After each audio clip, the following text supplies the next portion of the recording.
Boa noite, meninas. Estamos aqui reunidas mais uma vez para meditar na palavra de Deus, aprender mais sobre a mente de Deus, como Deus pensa, como Deus ele quer se revelar para nós, entender a forma como ele espera que nós sejamos para ele, o objetivo das nossas vidas, os princípios divinos de comportamento, de proceder, de adoração. Tudo vem discriminado dentro da palavra de Deus. Então, quando a gente para meditar a palavra de Deus, a gente busca absorver desse Espírito justamente para que possamos ser mais participantes ainda das coisas dos céus, das coisas concernentes ao reino dos céus. Todo o nosso objetivo na nossa caminhada aqui na Terra é chegarmos a esse destino, o céu. E esse manual de instrução que é a Bíblia, objetiva justamente nos ensinar como alcançar o reino dos céus. Então vamos meditar hoje em Isaías, no capítulo 44, e vamos convidar nesse momento o Espírito Santo para fazer parte dessa nossa meditação. Senhor Deus Todo-Poderoso, estamos diante da tua presença e temos a certeza de que o Senhor já está aqui no nosso meio, fazendo com que estejamos unidas em um só propósito, em um só pensamento. Pedimos, ó Pai, que o teu Espírito esteja conduzindo as nossas mentes, alargando o nosso entendimento, para podermos absorver a grandeza das tuas palavras, dos teus ensinamentos. Que sejamos sábios o suficiente para colocar tudo isso em prática. Ainda, Pai, que dentro de nós ainda exista uma dura cerviz que tende a resistir às tuas palavras, ao teu mandar. Ainda assim, nós pedimos que o Senhor venha nos ajudar a vencer-nos a nós mesmas. Precisamos dessa tua ajuda, precisamos do teu apoio, precisamos da sua mão de Pai, nos tomando pela mão direita, nos conduzindo aos teus passos, nos levando aonde o Senhor quer que estejamos. De nós mesmos não somos muito capazes, meu Pai, de irmos muito longe. Na verdade, o mais provável é que se nós não tivéssemos conhecido o Senhor, talvez a maioria de nós nem estivesse mais nesse mundo, já estivéssemos mortas. Mas o Senhor, com a sua misericórdia, nos alcançou, nos protegeu de nós mesmas e agora está fazendo da gente as tuas servas, as tuas filhas. Então, meu Pai, desde já, que o mal seja repreendido, o diabo, o espírito da contenda, da picuinha, o espírito que causa divisão, que ele seja repreendido agora em nome de Jesus. O espírito que causa cegueira espiritual, que não permite que a gente entenda a tua palavra, o espírito da resistência ao teu espírito. Que tudo isso venha a ser repreendido agora em nome de Jesus. E que o Senhor venha ter liberdade para falar umas com as outras, para nos falar através dos nossos lábios. É isso que nós te pedimos e desde já nós te agradecemos, na certeza de que o Senhor está ouvindo e de que o Senhor já está atendendo às nossas orações. Obrigada, Senhor. Em nome do Pai, do Filho e do Espírito Santo. Amém e graças a Deus. Amém, povo lindo. Então, estamos aqui, Isaías, capítulo 44, começa assim. Agora, pois, ouve, ó Jacó, servo meu, e tu, ó Israel, a quem escolhi. Ele está dando uma ordem. Ouve. A esperança, a expectativa de Deus é que a mensagem que ele vai entregar agora venha fazer morada dentro dos corações daqueles que ouvirão. Sabe o que eu estava pensando esses dias? São vários capítulos de Isaías. Então, são várias mensagens de Isaías. Estamos falando só de Isaías, com o profeta existiram vários outros. Mas a gente vê que essas mensagens muitas vezes parecem repetidas. E sabe o que acontece? é que nem sempre essas mensagens foram ditas para todo o povo.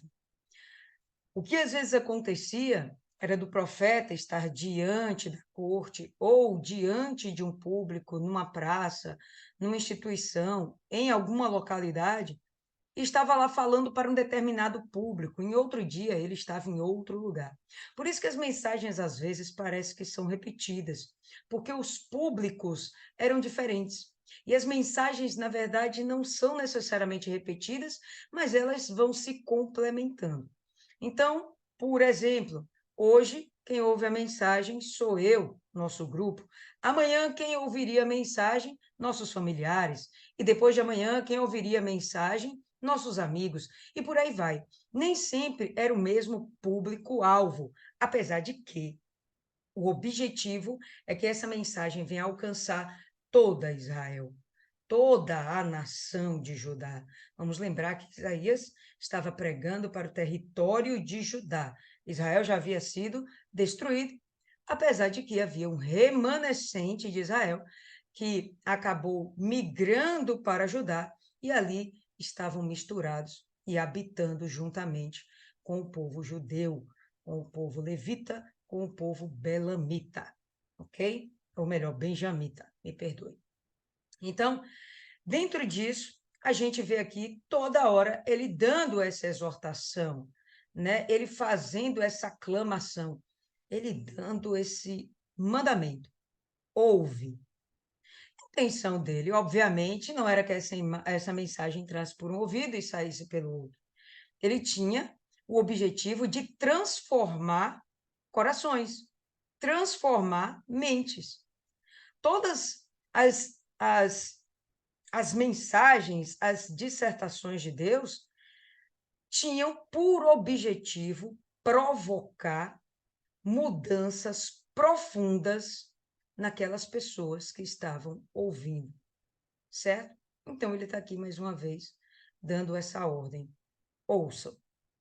Em princípio, um povo escolhido, Israel, não são todas as nações, em princípio.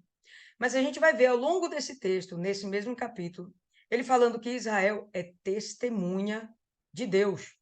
Ele vai testemunhar Deus para quem? Para si mesmos? Claro que não. Eles irão testemunhar Deus para todas as nações. Sempre foi esse o propósito da criação do povo de Deus, daquele povo separado para que tivessem intimidade e comunhão com esse Deus e transmitissem a todas as nações a mensagem de que devemos adorar e servir esse único Deus.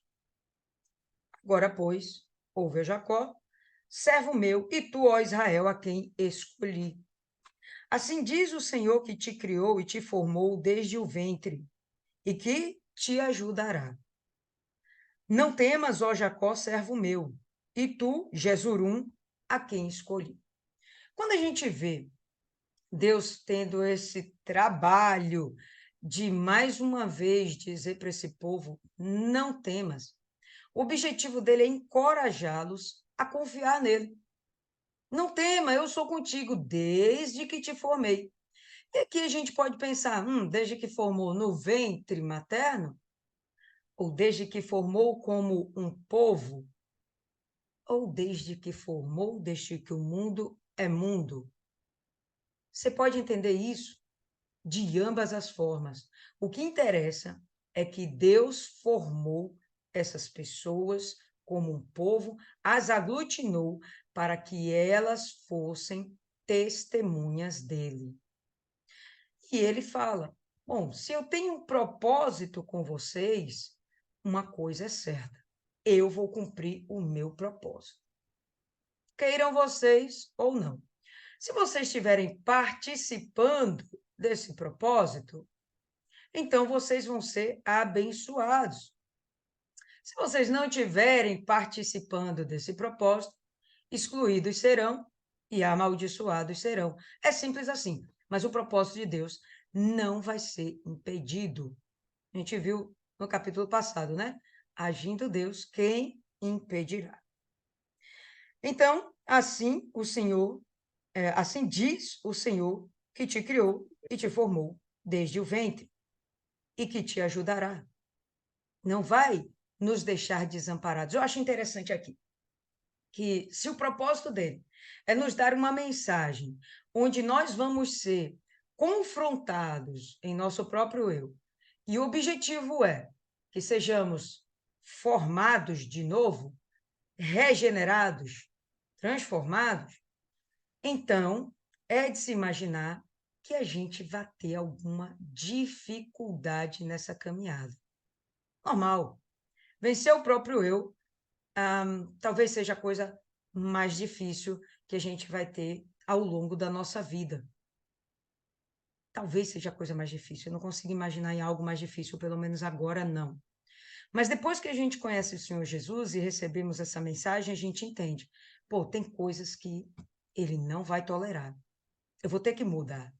A garantia dele é a seguinte, que ele vai nos ajudar no processo. Ele vai estar junto com a gente. Por quê? Porque é o nosso Pai, é o nosso Criador. Foi Ele quem nos formou. Ele não nos criou para a morte. Ele nos criou para termos vida eterna. Ele nos conduz para a vida eterna. Nesse processo, ele fala que vai nos auxiliar. Ele não fala que vai fazer aquilo que nos compete. Ele diz muito claramente que ele vai nos auxiliar. Vamos ter a nossa jornada, nossas dificuldades, cada um de nós com um ou maior ou menor grau, mas todo mundo vai ter dificuldade. A dificuldade de abandonar velhos hábitos, velhos entendimentos, velhos costumes. Às vezes a gente fala isso de uma forma repetida, né? Mas é difícil. Até hoje, nós temos dentro de nós hábitos que tá difícil da gente vencer. Mas o que Deus fala é que ajuda a gente no processo. Obviamente, se estivermos vivendo o propósito que pertence a Ele. Foi para isso que Ele nos criou. Não temas, ó Jacó, servo meu, e tu, Jesurum, a quem eu escolhi. Não temas, eu vou te ajudar, meu servo.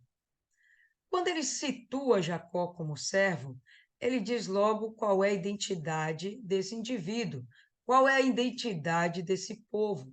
Não é simplesmente um povo que nasceu para existir. É um povo que nasceu com determinado propósito, de o servir. Todos os povos serviam a Deus? Não, mas todas as criaturas deveriam fazê-lo.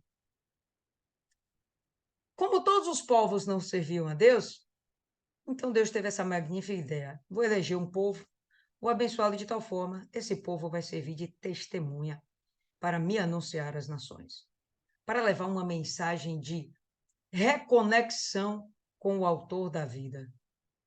E então, a salvação de suas almas. Ele chama aqui Israel de Jesurum. E há quem diga, quem defenda a ideia de que Jesurum é uma forma carinhosa de falar com Israel, né? Então, a gente tem nossos entes queridos e normalmente a gente não o chama pelo nome. A gente chama por um apelido carinhoso. Então, eu tenho meu irmão, o nome dele é Paulo. Ninguém chama de Paulo. Todo mundo chamava de Paulinho. Minha irmã Naildes, ninguém chamava de Naildes, chamava de Nai, Nanai. Então, sempre aquela coisa carinhosa, né? Bem digna daquelas pessoas que se amam. Jesurum é um termo nesse naipe. É como se o próprio Deus ele tivesse tratando do seu filho com tanta intimidade, carinho e afeto que ele chama por um nome bonitinho, vamos dizer assim. E esse nome bonitinho é Jesurum. A primeira pessoa que usou esse termo foi o próprio Moisés, e daí em diante a gente vai ver algumas vezes dentro do livro de Isaías, sempre quem está se referindo é o próprio Deus. Então, você vê aquele grau de intimidade e de amor paternal, né? Chamando o filho por um termo carinhoso. E ele diz: eu te escolhi. Você ser criado por Deus já é muito top, né, pessoal? Nós somos criaturas de Deus. Isso já é muito legal. E criaturas que fomos feitas distintas das demais. Nós temos qualidades excepcionais, características excepcionais. Nós temos o poder da fé, é algo sobrenatural. Somos excepcionais. Somos divinos. Porque um Deus dessa qualidade nos criou. Ele nos trata dessa mesma forma, como se fôssemos filhos amados. Não que fôssemos, nós somos. Mas além de sermos filhos, ainda somos eleitos ou escolhidos. Aí já é um algo a mais. Porque quando você toma a atitude de escolher, você costuma escolher aquilo que você julga que vai ser o melhor para você. Ou alguém já tentou aqui escolher algo que era ruim para si? A gente escolhe normalmente aquilo que vai ser o melhor para a gente. Então, Deus nos escolher, às vezes é meio inconcebível para nós, né? A nossa mente pequenininha desse jeito. Porque a gente olha para a gente e a gente não vê nenhuma qualidade que merecesse realmente a atenção de Deus. Mas Ele olha o nosso íntimo, o nosso interior, como nós não sabemos olhar. Ele apostou na gente e tem apostado na gente uma aposta muito alta. Já sabe, né? A preço de sangue, sangue puro. E estamos aqui escolhidos por Deus.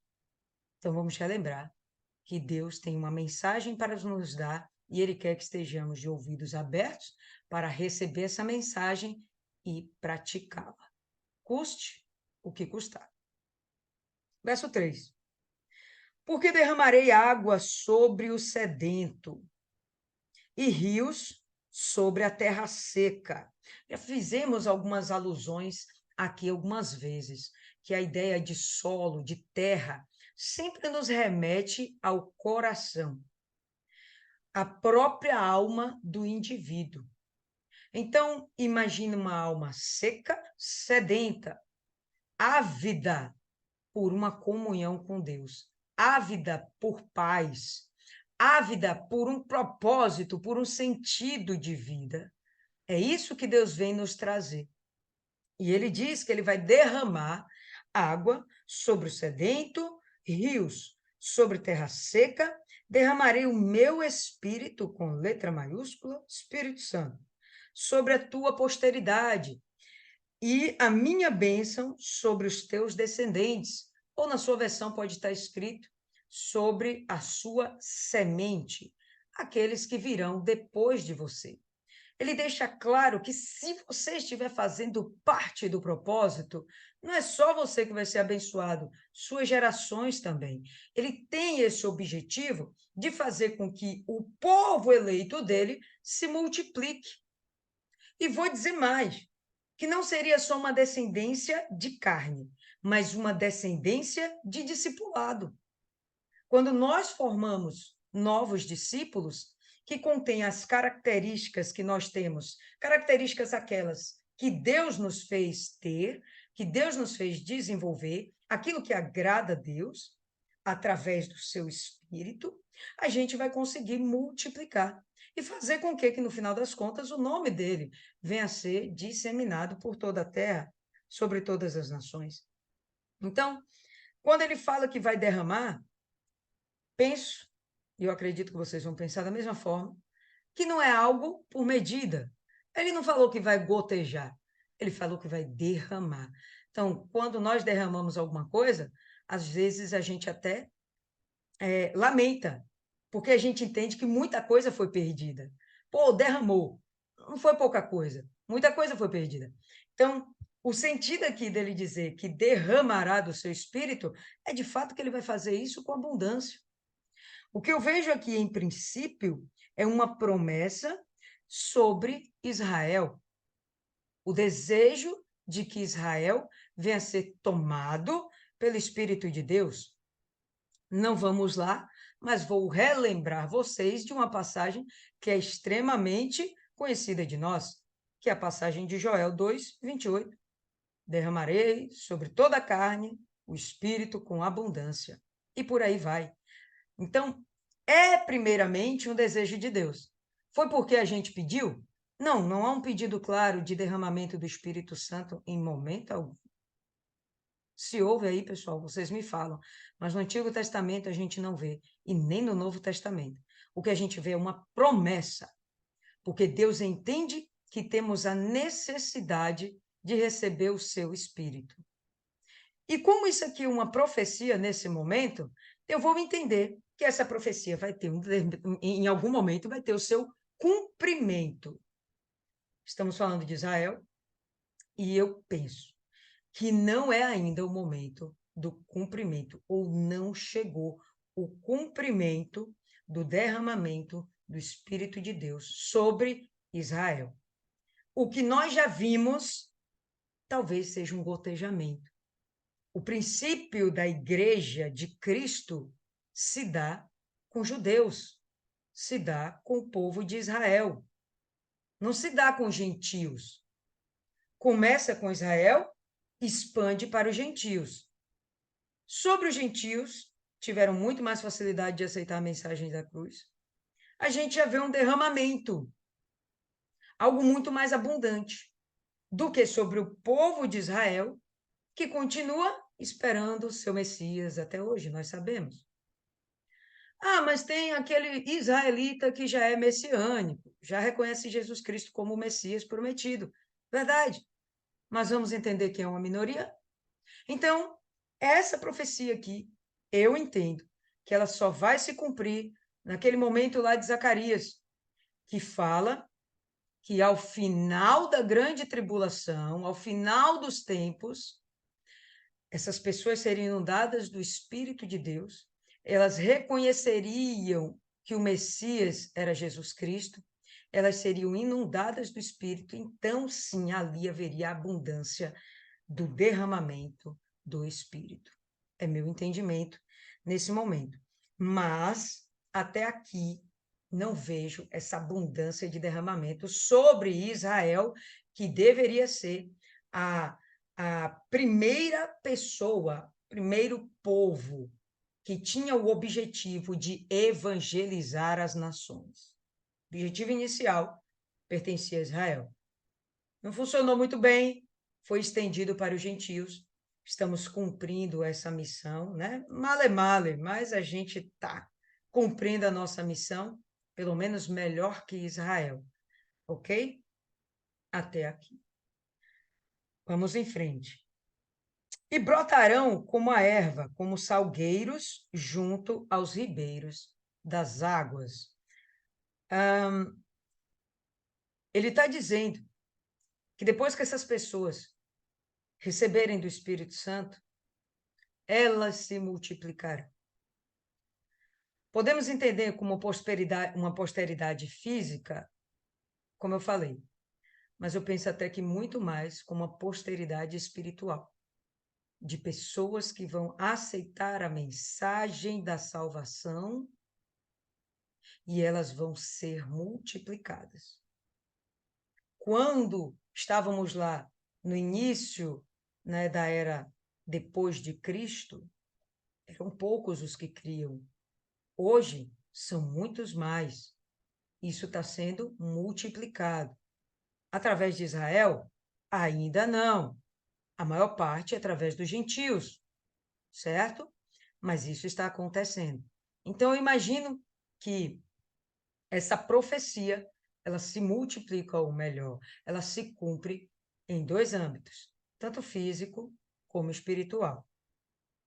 E vai brotar. Brotarão como a erva. Já viram a erva daninha? Terrível, né? Você arranca, ela nasce de novo, uma perturbação.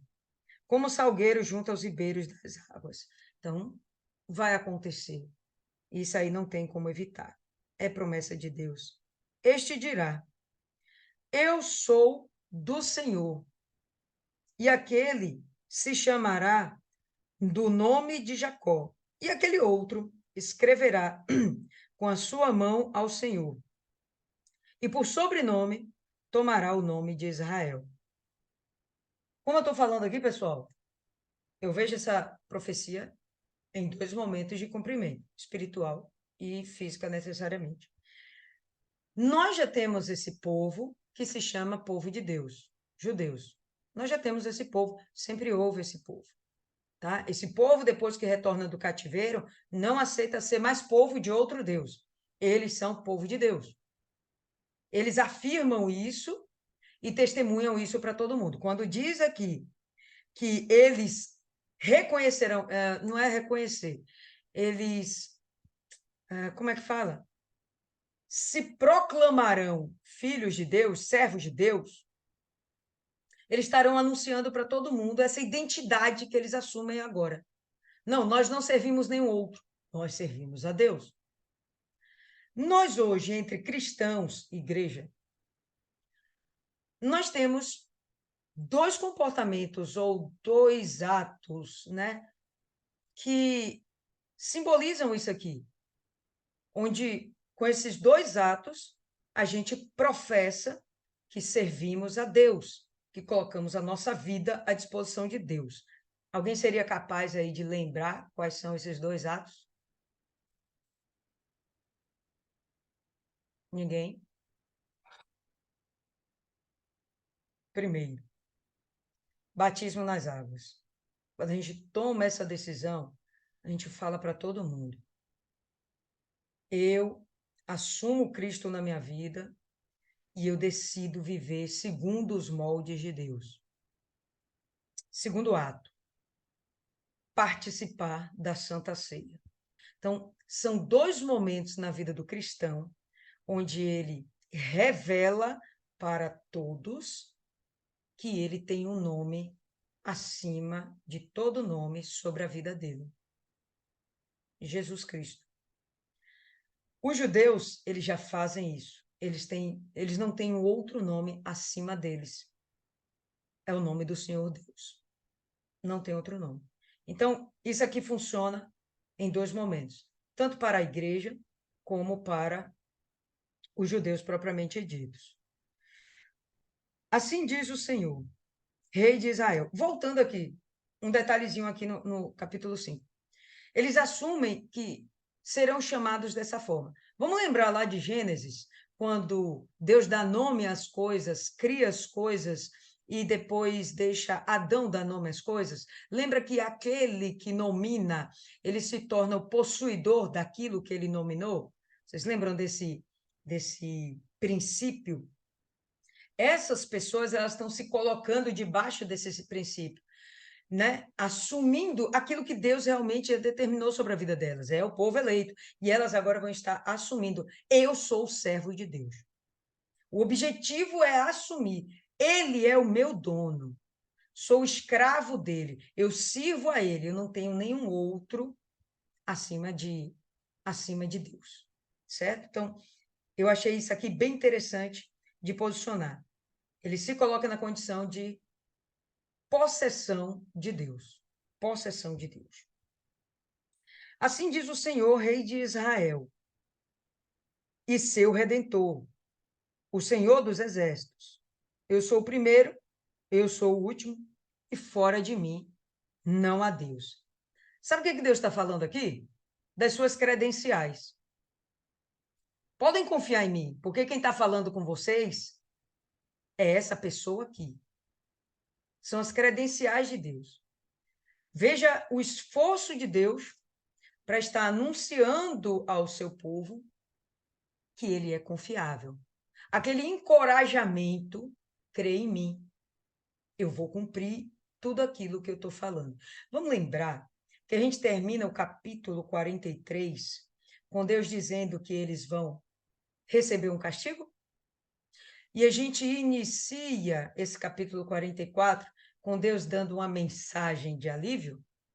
Olha, ainda que vocês tenham servido outros deuses e se prostrado diante de imagens e esculturas e falsos deuses, ainda assim eu tenho um propósito contigo.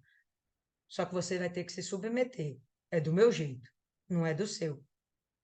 Isso aqui é exatamente o que ele está discorrendo.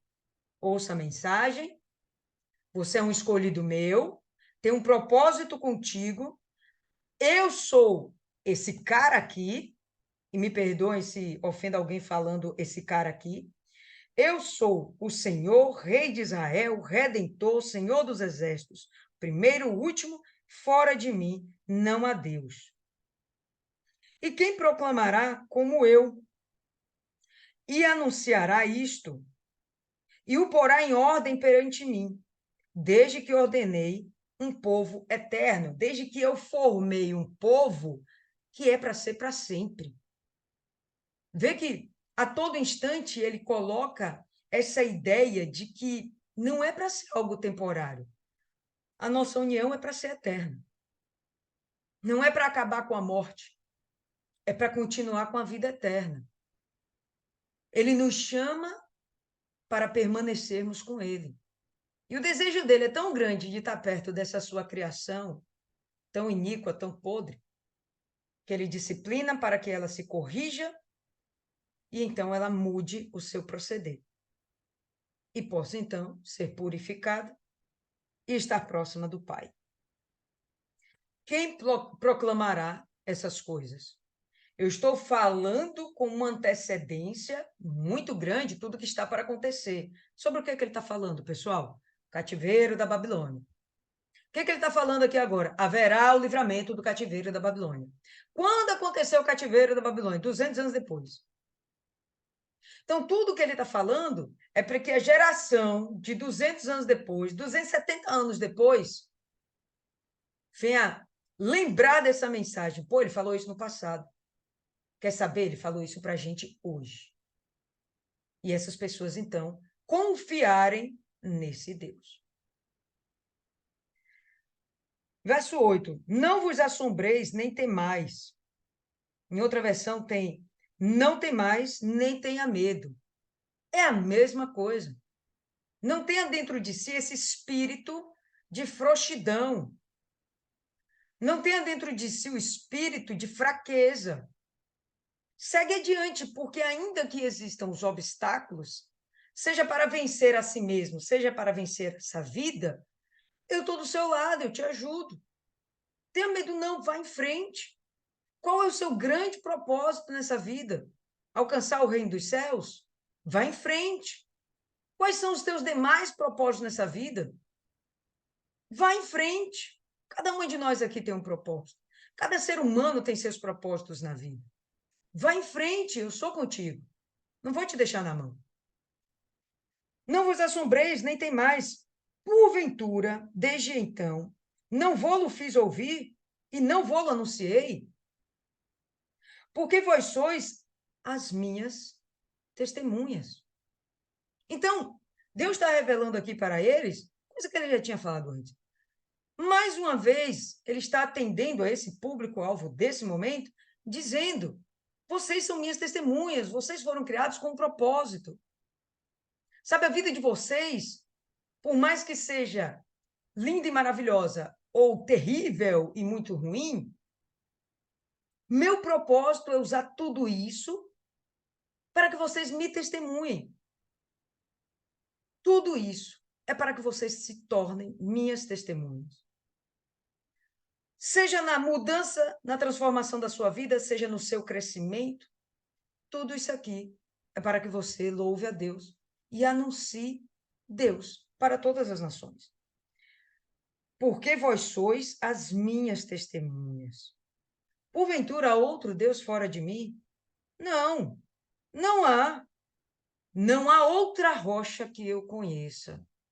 Na sua versão pode estar escrito: não há outro Deus que eu conheça. Por que não há outro Deus que ele não conheça?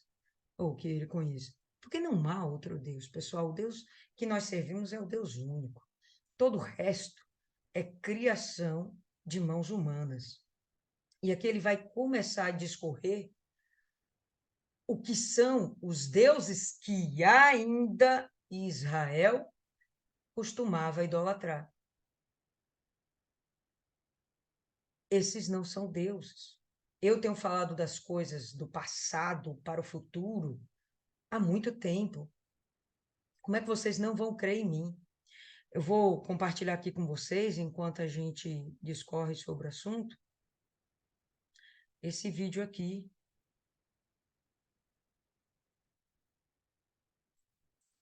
E isso é um homem fabricando um falso Deus.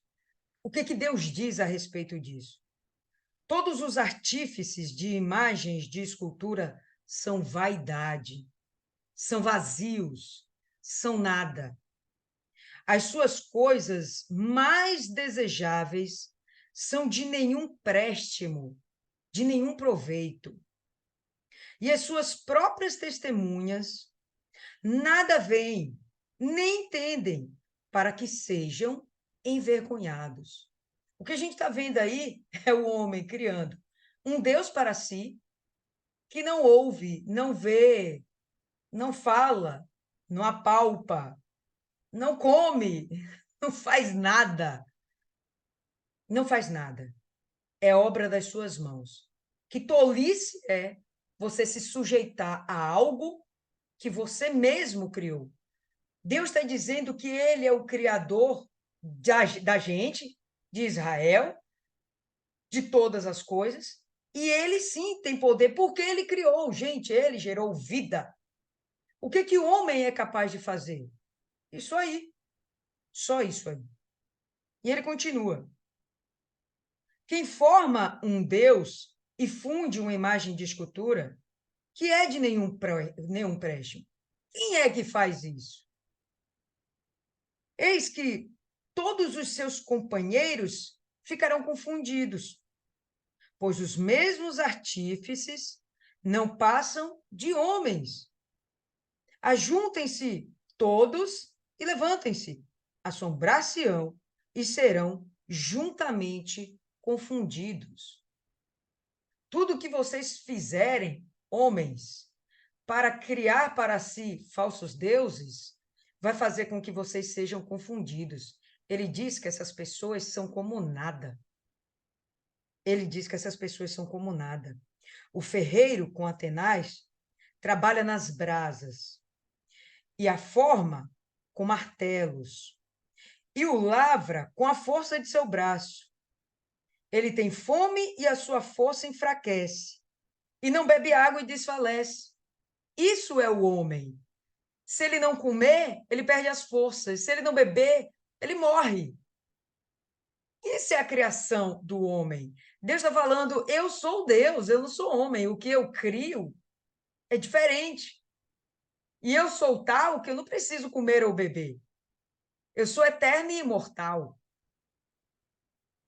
O carpinteiro estende a régua, desenhando-o com uma linha, aplana-o com uma plana e traça-o com o compasso, e o faz à semelhança de um homem, segundo a forma de um homem, para ficar em casa.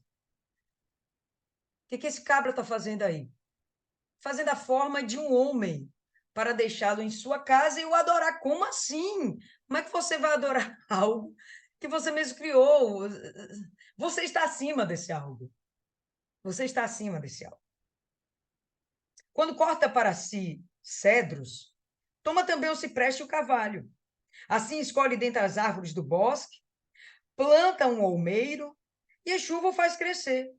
Então, serve ao homem para queimar, e toma deles e se aquenta, e os acende e coze o pão. Também faz um Deus e se prostra diante dele, também fabrica uma imagem de escultura e ajoelha-se diante dela. Então ele está falando, poxa, você pega uma madeira e você transforma essa madeira em um Deus. Mas como assim? Essa mesma madeira que vira lenha para você queimar. Essa mesma madeira que vira lenha para que você possa se aquentar. Como é que essa madeira que vai ser destruída pode ser, de alguma forma, um Deus que pode te beneficiar? Então, realmente é uma loucura a gente pensar que você está prostrado diante das obras da sua mão. Faz de você alguém mais protegido. É loucura, isso aí disse. Então, ou melhor, metade dele queima no fogo, a outra metade prepara carne para comer, assa e farta-se dela. Também se aquenta e diz: ora, já me aquentei, já vi o fogo. Então você pega essa madeira, com ela você faz sua comida, porque você precisa se alimentar. Você faz sua comida, com a outra parte você se aquece. Vamos lembrar que Israel está no meio do deserto, né? Mas que lá também neva. Às vezes a gente não pensa isso, mas lá também neva. E fica em temperaturas bem baixas. Então ele precisa se aquecer. Enfim, ele continua. Então, do resto, faz um Deus, uma imagem de escultura, ajoelha-se diante dela e se inclina e roga-lhe e diz: livra-me, porquanto tu és o meu Deus. É muita ignorância, é muita estupidez, é muita cegueira espiritual. Muita cegueira espiritual. Nada sabem, nem entendem, porque tapou os olhos para que não vejam, e os seus corações para que não entendam. Nenhum deles cai em si, nenhum deles cai em si. O que Deus quer é que essas pessoas ouçam. O objetivo é confrontar as crenças da pessoa e fazer com que ela mude o seu proceder. E ele começa a usar como mau exemplo aqueles que fazem falsos deuses. São pessoas vazias que, aliás, Deus despreza. Como é que você vai se render a pessoas desse nível? Como é que você vai se rebaixar a ser como tais? Sendo que vocês foram chamados para serem testemunhas do Deus que realmente é vivo, que realmente cria, que realmente tem condição de dar vida, que realmente tem o domínio sobre todas as coisas, sobre o tempo, sobre toda a criação. Então, e nenhum deles cai em si, e já não tem conhecimento nem entendimento para dizer: metade queimei no fogo e cozi pão sobre as suas brasas, assei sobre elas a carne e comi. E faria eu do resto uma abominação? Ajoelhar-me-ei ao que saiu de uma árvore? Apacenta-se de cinza, o seu coração enganado o desviou. E aí ele fala mais uma vez do coração, que é de onde procede a fonte da vida. Apacenta-se de cinza, se alimenta de nada. Para que a gente usa cinza, pessoal? Israel usava como sinal de humilhação. Acabou, não serve para mais nada. Apacenta-se de cinza, o seu coração enganado desviou, de maneira que já não pode livrar a sua alma, nem dizer, porventura não há uma mentira na minha mão direita, no sentido de dizer que ele seguraria essa escultura com a mão direita e não reconheceria que aquilo é uma mentira. Ele não seria capaz de identificar que aquilo é uma mentira. Nós hoje temos uma outra visão a respeito de ídolos, de imagens. Nós temos uma compreensão que nos leva a rechaçar qualquer forma de adoração a imagens. Mas nós sabemos sim que nós temos ou podemos ter outros tipos de deuses. Talvez o maior deus hoje do mundo seja o dinheiro, o desejo pelo poder, o desejo pela riqueza, pela fama.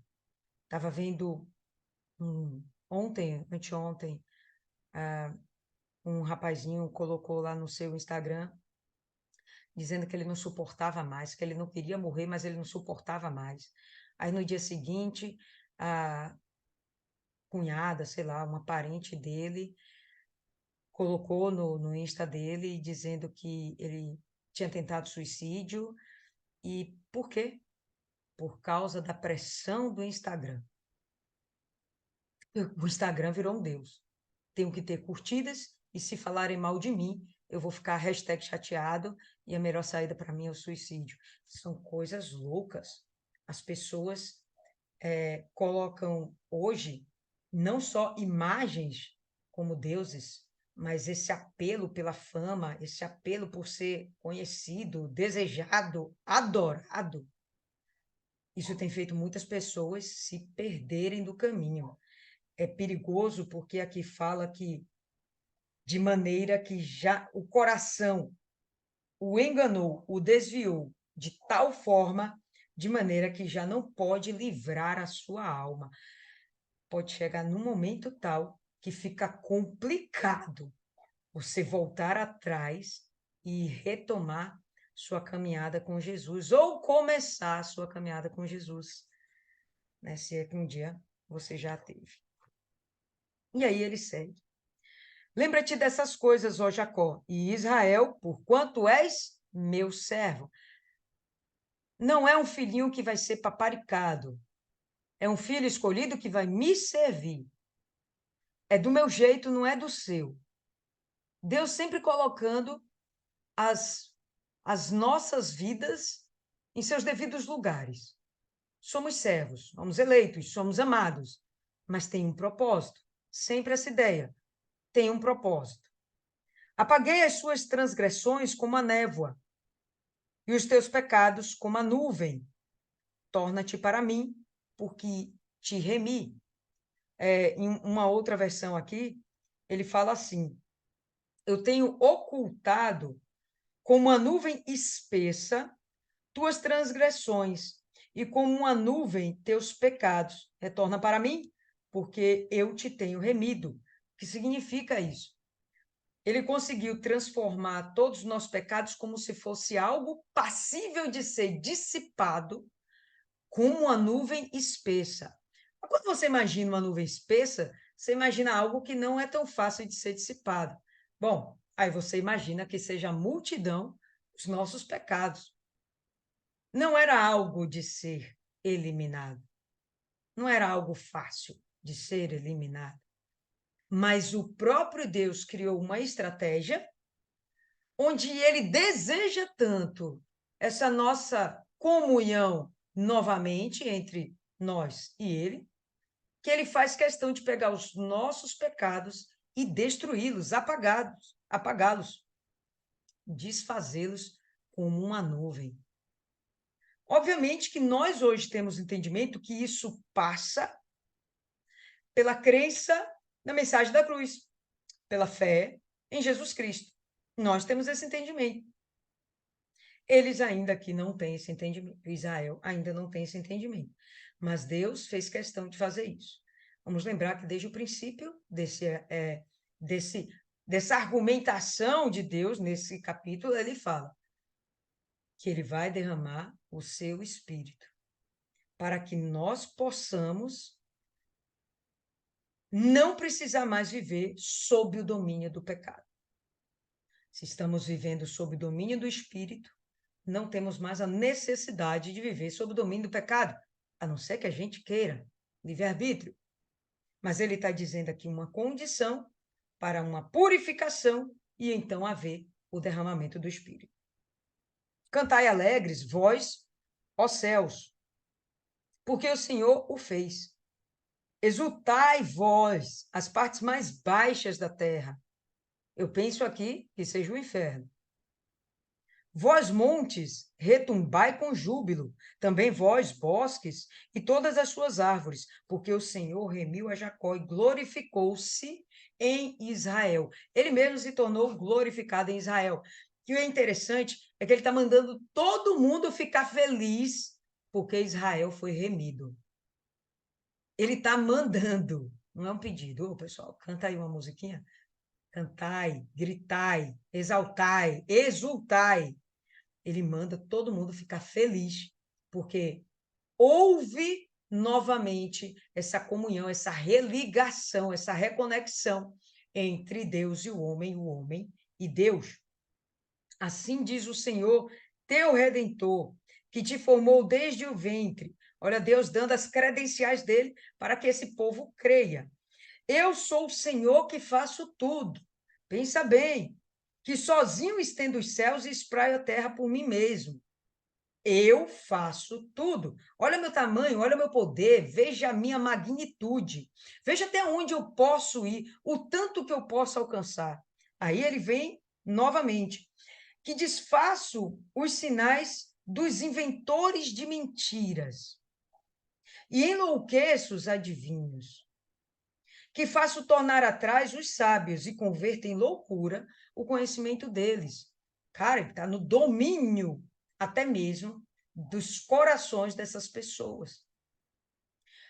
Lembra que logo no começo eu falei, se você estiver dentro do propósito de Deus, ok, você vai ser abençoado, vai crescer, vai prosperar, e não falo de prosperidade como algo material, prosperidade em todos os sentidos da vida, porque, aliás, o sentido prosperidade para Deus é uma plenitude na vida, não é só recursos financeiros, recursos materiais.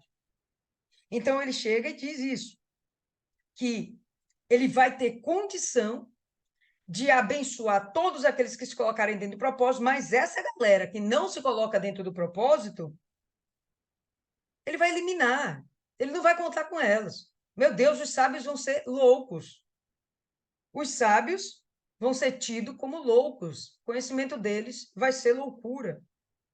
Desfaça os sinais dos inventores de mentira. A verdade prevalecerá, sempre. Que confirma a palavra do seu servo.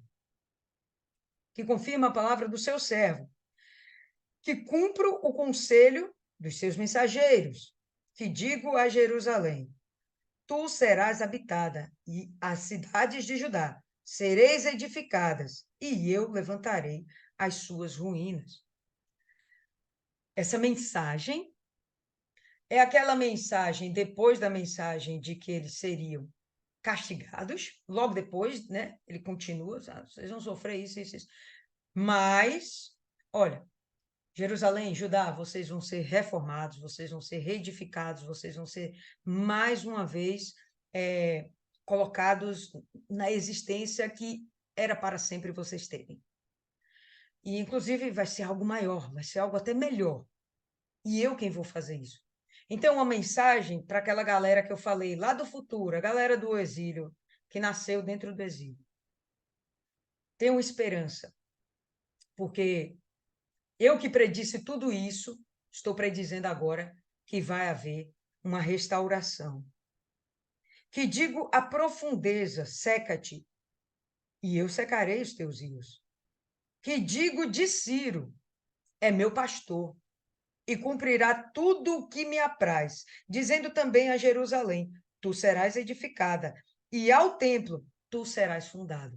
E a gente teve que isso realmente aconteceu. Tanto Jerusalém foi reedificada, como o templo foi reedificado também. Um novo templo. Teve a mesma primazia do primeiro templo? Não, mas pelo menos era um local onde eles tinham como símbolo da presença de Deus, onde eles poderiam novamente adorar a Deus segundo os moldes das tradições levíticas. Era o que eles tinham naquele momento. Hoje nós entendemos que não há necessidade realmente de templos para adorar a Deus, porque nós o adoramos em espírito e em verdade em qualquer lugar. A necessidade de templos é para nossa edificação, não necessariamente para nossa adoração, porque isso a gente pode fazer em qualquer canto, em qualquer lugar. Então, quando ele fala isso aqui, as gerações que estão sob o domínio da Babilônia e que estarão naquele exato momento sendo invadidas, né? Quando a Babilônia está sendo invadida por Ciro, pela nação persa, então eles vão lembrar, peraí, é esse Ciro? Esse Ciro que vai ser o nosso pastor? Interessante, mas ele é um incrédulo, ele é um politeísta, ele adora outros deuses, ele serve as imagens, ele é cruel, ele é perverso, ele é isso, ele é aquilo. Uhum. Mas quem está comandando essa história é aquele Deus que tudo criou. E ele tem o poder de também induzir o homem que ele quiser para que cumpra a vontade que ele tiver. O Ciro foi o escolhido, assim como Israel foi o povo escolhido, Ciro foi o rei escolhido para que libertasse o povo. E o próprio Ciro vai prover de meios e condições para que Jerusalém venha a ser restaurada, né, para que o templo também venha a ser reconstruído. Ok, pessoal? Então, capítulo termina aqui. falei demais, gostaria de ouvir agora um pouquinho de vocês, se vocês têm algo a acrescentar a respeito, por favor. Dona Cida, começa aí, Dona Cida.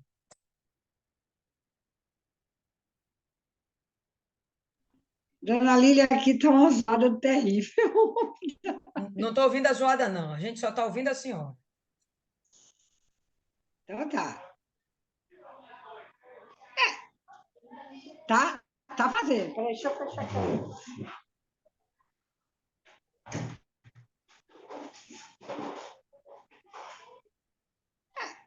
Como Deus, como eu sempre falo, aquela pessoa que faz, né?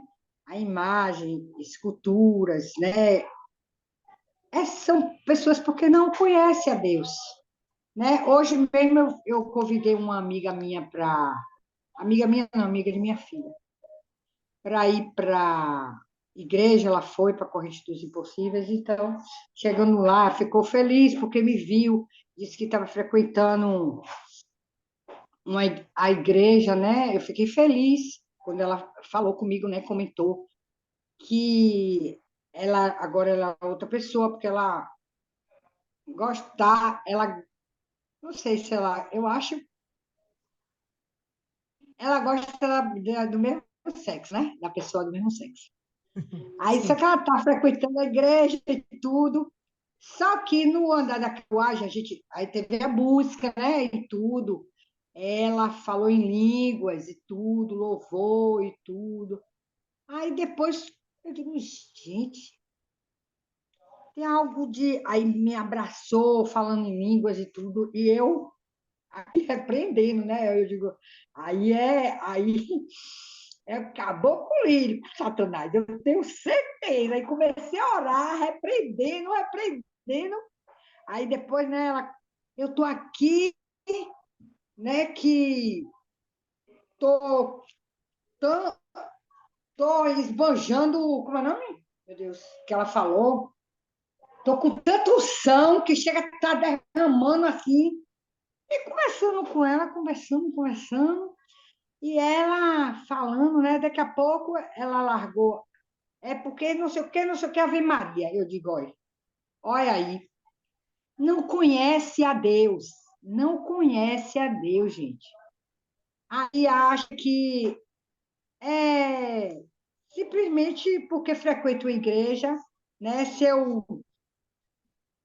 não procura conhecer primeiro a Deus, para depois, né? Porque quando a gente vai tentando, né? Eu digo, tentando conhecer a Deus, querendo, vai trabalhando em nós. Mas se ele vê que a gente está, né, na igreja e tudo, porque os velhos hábitos dela, tá? Ela falando, né? Parecendo, se você conversar com ela assim, no andar da carruagem, você vê que ela, pelo que eu conhecia, ela ouviu a palavra, aprendeu, mas ela não conhece a Deus. Falando em línguas, falando, sem parar. Coisa dela. E a gente vê que aquela pessoa é vazia, porque ela disse: eu tenho ansiedades. Tem dias que eu amanheço assim, com muita angústia. Quer dizer, diz que tem um Espírito Santo, fala em línguas, mas não conhece a Deus, ela não tem. Porque se ela tivesse. Aí eu cheguei para ela e disse: olha, você está falando em línguas, tudo bem. Agora, o Espírito Santo, ele, a maior certeza que ele dá, gente, é a paz interior. A gente não tem ansiedades. A ansiedade da gente é de conhecer a Deus mais e mais. Não é essa ansiedade que você diz que está transbordando. Não estou dizendo a você que você não tem o Espírito Santo. Você vai chegar para Deus e vai falar com Ele, né? E essas pessoas que estão aqui são iguais essa estalta, essas imagens que ela faz. A mesma coisa são essas pessoas que dizem que conhecem a Deus e não conhecem, são pessoas frustradas, eu digo assim, frustradas, porque elas acham que tem o que não tem, né? Não sei se eu soube explicar, mas é o fruto, não tem, né? Eu vou conversar mais com ela, ela disse que ia mais lá e tudo, e eu vou dizer para ela, né? Eu vou com um jeitinho e vou dizer, eu digo, Senhor, me conduza a revelar a verdade para essa criatura, né? É, Porque ela continua com o propósito dela de, meu Deus do céu, gostar de mulher, né? Aí, dona Lília, eu vejo quantas igrejas, quantas entidades, né, que a gente fala, né, que leva as pessoas a conhecerem a Deus, não. Se, como é o nome, meu Deus, que eu falo? Pensarem, né, a conhecer na evangelização mesmo. Tem um rapaz que eu vou levar tudinho escrito para ele, coisas absurdas que ele fala, ele diz, o que você está falando aí? Eu vou parar de ler a Bíblia, porque está tudo indo ao contrário do que eu sei. Quer dizer, a pessoa vai para a igreja, ouve a palavra, mas não tem aquela intimidade com Deus, porque quando a gente tem intimidade com Deus, ele vai revelando as coisas para a gente, independente do pastor, independente de qualquer que seja a pessoa, ele vai falando no nosso íntimo, né? Aquilo. Não precisa, como é o nome, a igreja, o pastor. Você chega em casa aí, o pastor vai te ensinar, vai, mas você com Deus, você tem que ter aquela intimidade de amigo, de marido, de namorado, de pai, sei lá, de amigo fiel, né? Então é isso que nos demonstra aqui a verdadeira, porque Deus abomina essas pessoas, ainda que esteja na igreja, Deus abomina isso aqui que a gente pensa que está fazendo a verdade e fazendo a mentira. Que a gente vive na mentira. A pessoa que vive pensando que está fazendo aquilo contrário, então eu vou deixar de ler a Bíblia. Eu digo, não, você vai ler mais a Bíblia ainda. O que eu estou dizendo a você, você vai procurar ver se eu estou falando a verdade. Eu vou anotar, já está tudo anotadinho ali, para eu entregar na mão dele, para ele ir na Bíblia ler o que eu estava falando. Então é isso, né? A pessoa tem que procurar conhecer de fato e verdade a Deus, porque quem não conhece a Deus, ela se desvia. Ela pode durar 2, 3 tempos, peraí, 2, 3 tempos, mas ela vai sair da presença de Deus. Ela vai sair. Porque não conhece de fato e verdade esse Deus. Ele diz, eu sou, quando ele fala eu sou, não tem para mais ninguém. Eu sou, e acabou. Não tem céu, não tem estrela, não tem sol, não tem Deus nenhum. É ele, e acabou. Esse eu sou, ele acaba com o ponto final. Não tem mais ninguém além de mim, né? Então a gente tem que procurar conhecer mais a ele. E de fato e verdade, esse Deus é maravilhoso e ele nos cuida com tanto amor e carinho que é bom demais conhecer Deus. Quem conhece a Deus não olha para trás. O pessoal está aqui. Ai, ai. vai lá ver seu povo. Bacana aí, dona Cida. Eu conversava hoje com um rapaz, um amigo meu. Ele é um cara bem legal, mas está nessa vibe também aí do homossexualismo, infelizmente. E ele não entende, por exemplo, o homossexualismo como se fosse um problema, mas ele se diz um católico. Aí eu cheguei e falei com ele, mas a Bíblia condena. Aí eu nunca vi Jesus falar. E aí ele diz que ele não é católico, que ele é cristão, que ele só dá ouvidos àquilo que Jesus falou. Então, as palavras nos evangelhos que fala de Jesus, que Jesus fala, ok, eu obedeço. O que não fala, ignoro. Falei para ele sobre o Espírito Santo, ele disse, não, isso aí para mim vai passar longe.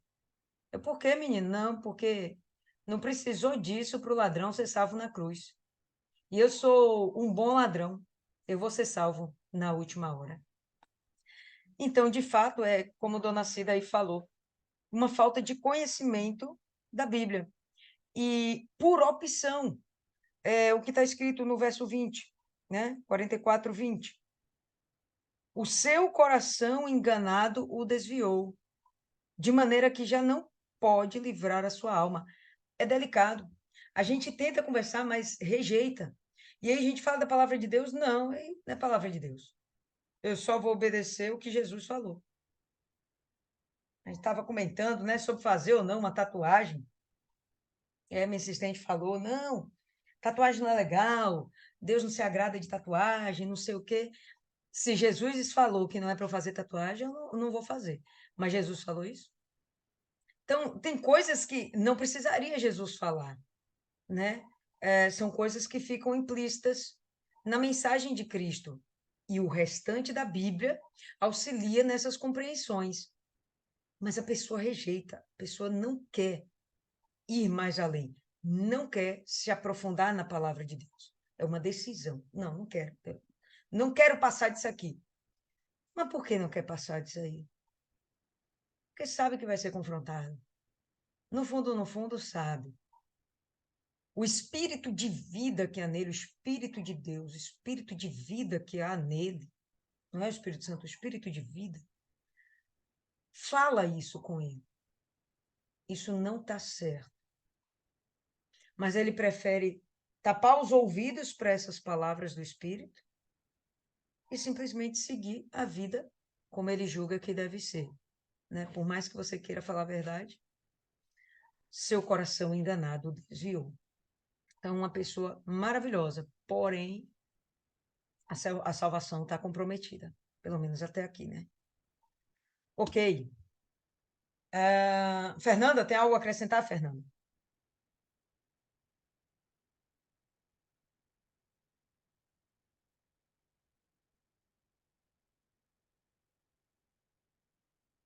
Fernanda dormiu. Deus é mais.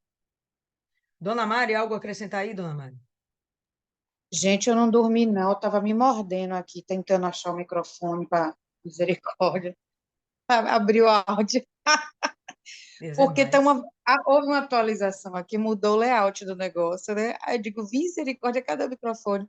Mas não, não.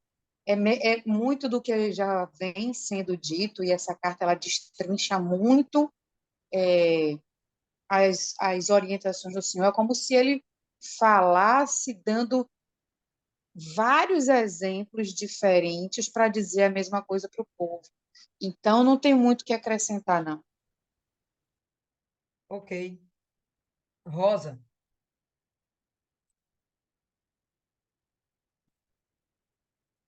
É, a explicação foi muito clara, não tem assim a necessidade de colocar mais do que já foi dito. É a questão mesmo de cegueira, da cegueira espiritual. E às vezes não precisa ser só necessariamente os de fora, mas tem gente dentro da igreja mesmo que não tem pouca noção assim de Deus, de quem realmente ele é. Por isso que ele teve que fazer que discorrer toda essa situação. Porque às vezes há uma necessidade da pessoa cair em si, né? Cair em si, lembrar. Porque a fé fica sendo tão banalizada, vai caindo tão no automático que a pessoa vai perdendo a noção de quem realmente é Deus e vai se acomodando e meio que vai se equiparando a quem não tem nada a ver com Deus, que está no mundo, que não tem conhecimento, e acaba sendo só religiosidade. Frequenta a igreja por religiosidade, mas sem noção de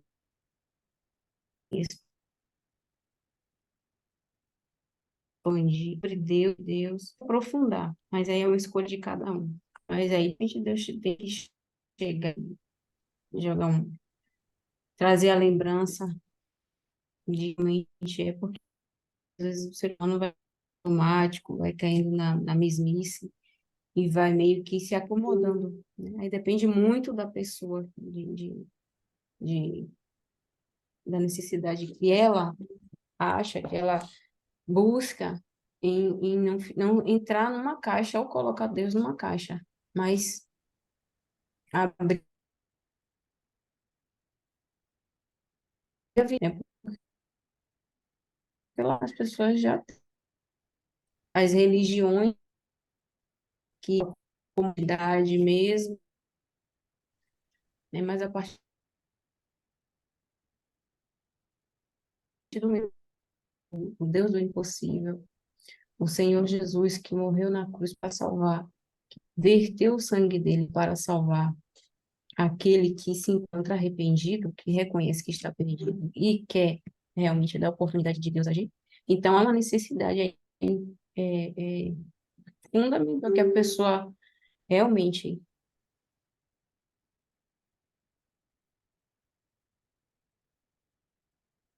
se Deus e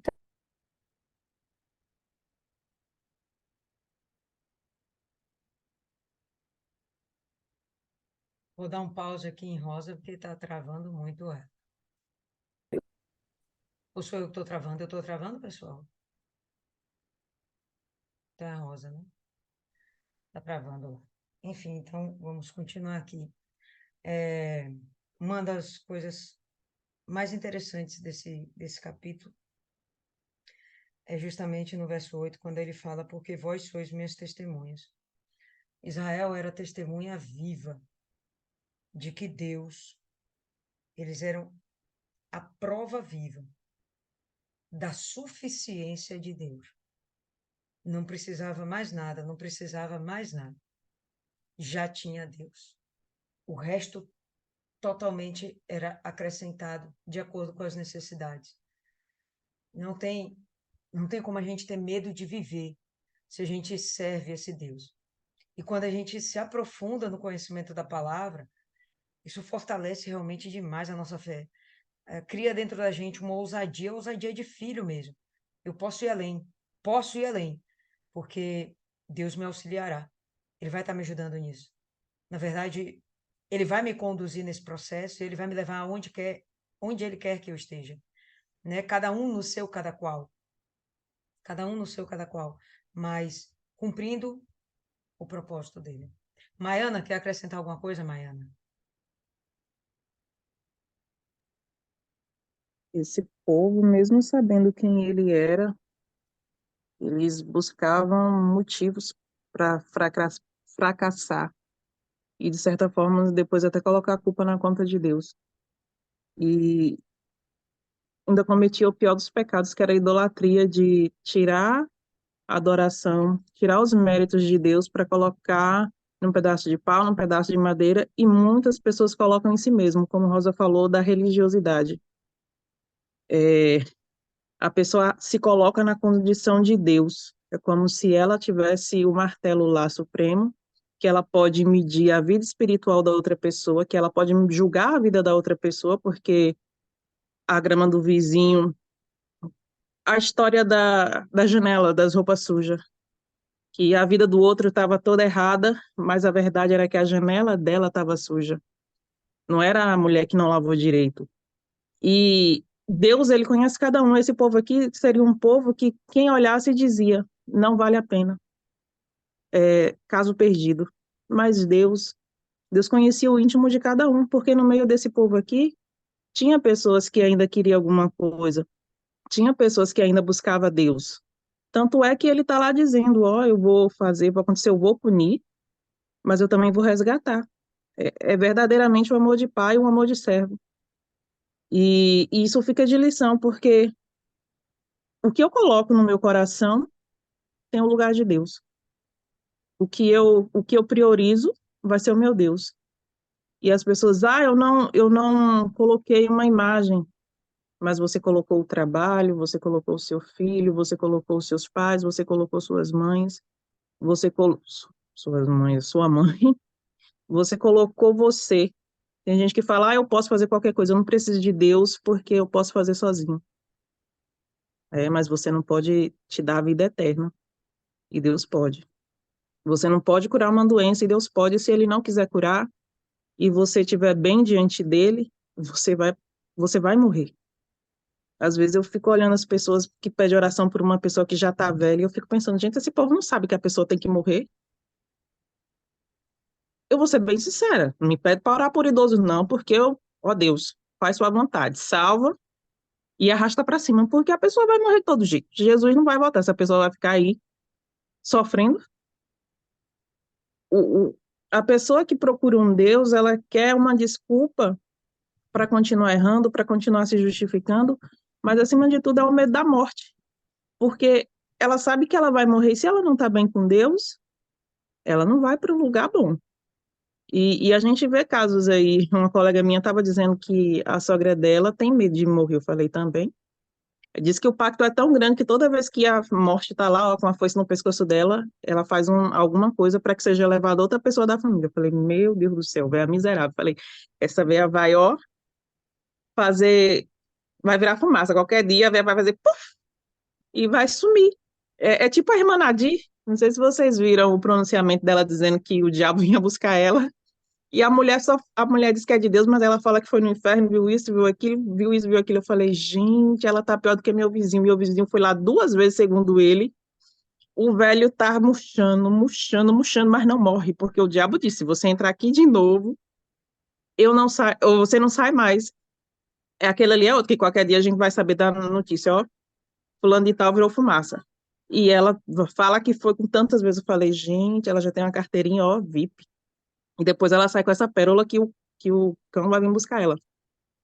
Mas Deus, aqui no capítulo 20, no versículo 24, ele fala: eu sou o Senhor, o teu redentor, aquele que te formou desde o útero. Eu sou o Senhor que fez todas as coisas e que estende o céu sozinho, que sozinho posiciona a terra. Não tem para onde você correr. Você querendo ou não, eu sou Deus. No capítulo lá atrás, eu acho que é esse 8, nesse versículo 8 que a senhora falou, ele diz que ele não conhece outro Deus. Então não tem para onde a pessoa correr. Você pode ser idólatra, você pode ser o que você quiser, mas a majestade de Deus, a grandeza de Deus é suprema, é soberana.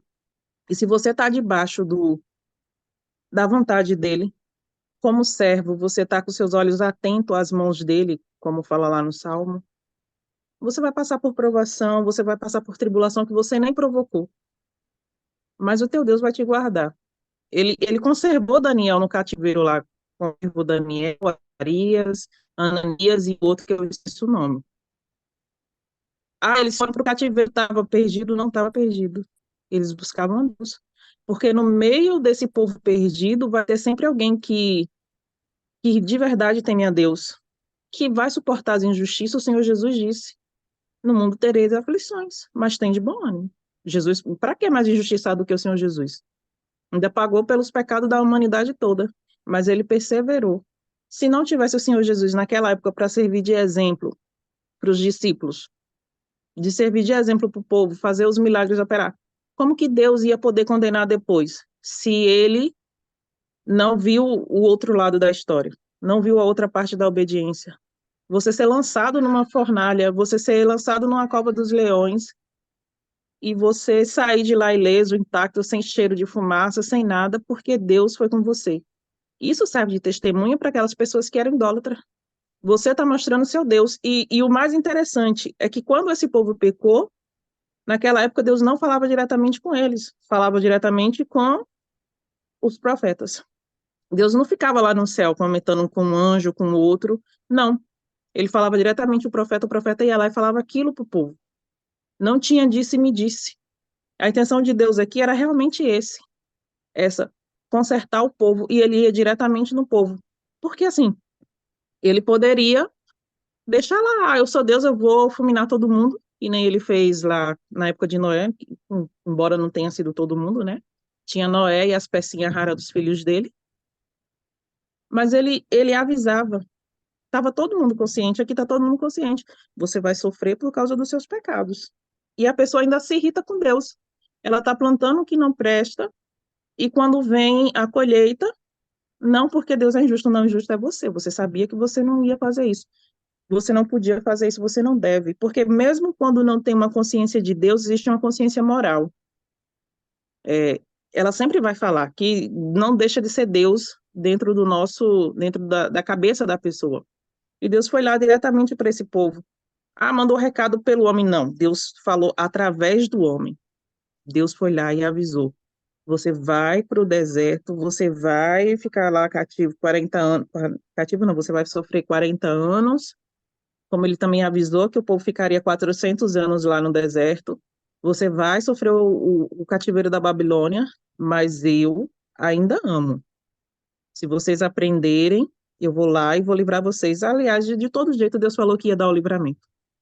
Porque naquele tempo todo ali, Deus conseguiu alcançar Nabucodonosor, conseguiu alcançar várias outras pessoas que não eram do povo, no povo dele. Ele usou até um incrédulo, como a senhora falou, o Ciro, para fazer as maravilhas, para trazer a libertação. Então, como você vai duvidar de um Deus desse? Ah, mas ele deixou a gente lá, deixou porque você ou mereceu, ou porque você tinha que estar lá para dar testemunho da grandeza de Deus. Porque subir no altar para contar que Deus prosperou com riquezas financeiras, para dizer que Deus transformou aquela vida de miséria numa vida de luxo e abundância é fácil. Mas vai lá dizer para Deus que você foi humilhado pela sua família por causa do nome de Jesus. Vai lá dizer para Deus que você suportou as injustiças de pessoas que diziam que estava do seu lado, que era seu amigo, mas que na hora que precisava, ela nunca te apoiou. Ou que às vezes até fazia fofoca no seu nome. Porque muitos fazem isso, né? Ah, eu estou falando aqui de fulano porque eu quero ajudar fulano. Não, se você quer ajudar fulano, você vai diretamente em fulano. Porque se eu tenho uma confusão não, se eu tenho um problema com quem quer que seja, nem Deus vai resolver nosso problema. Eu vou diretamente em Deus. E vai ser Deus que vai e vai ser eu que vou resolver isso, porque quando eu não resolvo isso com a pessoa, as minhas ofertas não são aceitas no altar. Deus fala que você vai lá e resolve o seu problema. Falar para outra pessoa que você foi pregar o nome de Deus e foi. Algumas pessoas chegam a ser agredidas. Eu lembro que uma vez, na missão dos 70, a mulher jogou uma água e parecia um pinico lá no povo. E eu, de longe, meu olho se abriu assim. Eu falei, meu Deus do céu. Mas você suportou aquilo ali, ó, para mostrar que Jesus também amava aquela pessoa. Mostrar para quem não quer acreditar que você suportou todas as coisas para levar ele até aquelas pessoas, ninguém quer ver isso. A gente lá num ponto de fé, num ponto de oração, sendo xingado, sendo humilhado.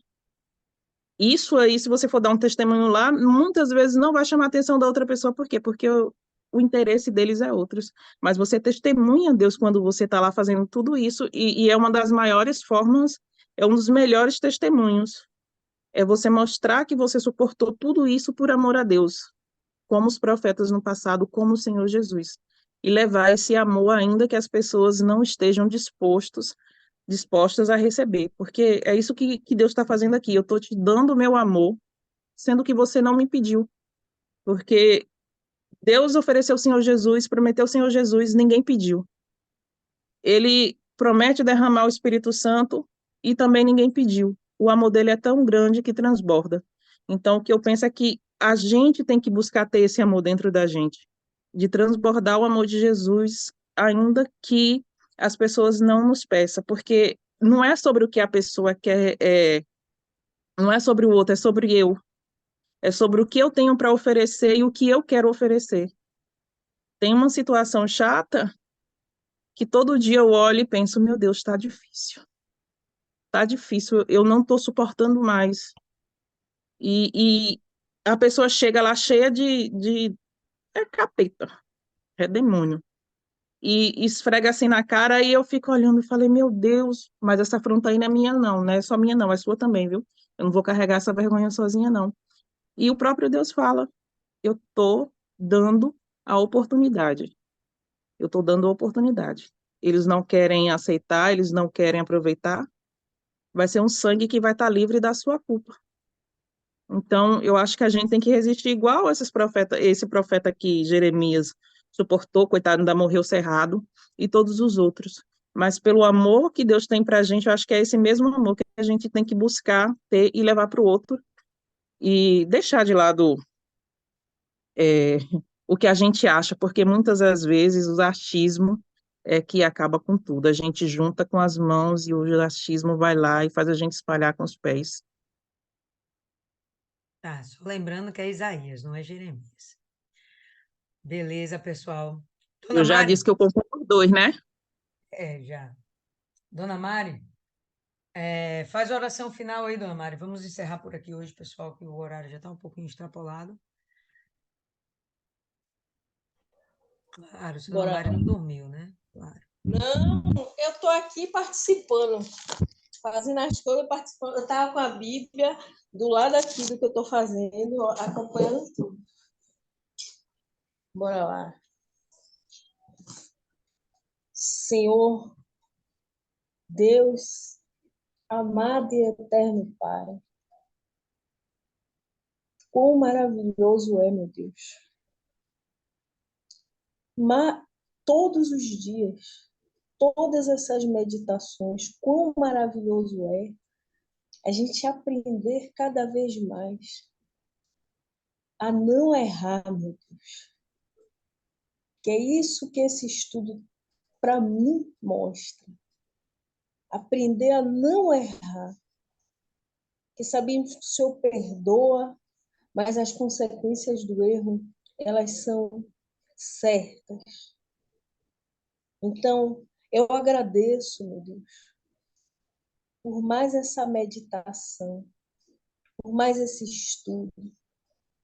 E eu creio que o Senhor, meu Deus, falou na mente de cada um de nós aqui presentes. Meu Pai, ajuda a gente a combater o bom combate, completar nossa carreira, meu Deus, guardar a fé, porque falar é fácil, apreciar é fácil, mas o fazer é que são elas, meu Deus, como dizia minha avó.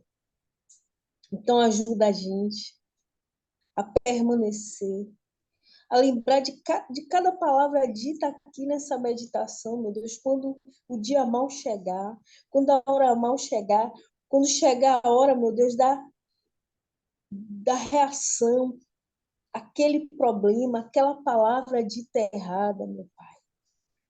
Ajuda a gente. Meu Deus, guarda a nossa família, guarda os nossos entes queridos, meu Deus. Que eles venham ver esse Senhor, o Senhor da Bíblia, na nossa vida, no nosso andar, no nosso falar. Eu peço isso com toda pureza, meu Deus, de coração. Guarda a nossa noite. Abençoa o dia de amanhã, meu Deus, essa reunião que teremos para os colaboradores, para obreiros, meu Deus. Fala na nossa mente. Guarda a gente, meu Deus. Em nome do Senhor Jesus. Amém. Graças a Deus.